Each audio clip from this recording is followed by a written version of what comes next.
Yung iba, talagang ipoprovoke ka para lang ikaw ay lumaban at magkaroon sila ng dahilan para ikaw mapauwi. Pwede pang gawing ebidensya ito para i-dismiss ka nila.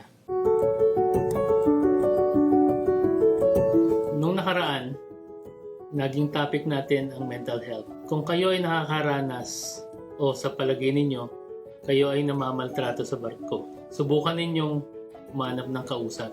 Pwede namang magkaroon ng kausap na kasamahan sa barko na sa tingin ninyo ay magiging patas sa pagbibigay ng advice sa inyo.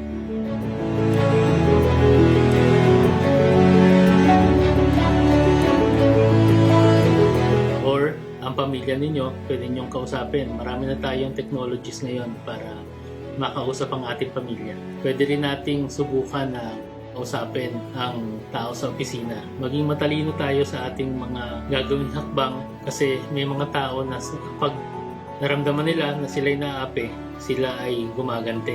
Sila ay parang nag-aaklas o gumagawa ng mga bagay na pwede nilang pagsisihan. Sabi nga nila, kapag ikaw ay lumaban ng pisikal, pwede pang gawing ebidensya ito para i-dismiss ka nila. Yung iba, talagang ipoprovoke ka para lang ikaw ay lumaban at magkaroon sila ng dahilan para ikaw mapauwi. Kung ganito ang nangyayari sa inyo, humanap ka ng kausap.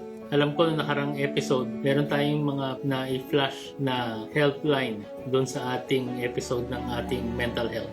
Subukan ninyong kausapin or kumontak dito sa mga helpline na ito para kayo ay magkaroon ng kaliwanagan sa inyong isip at tama ang inyong maging aksyon sa inyong problema.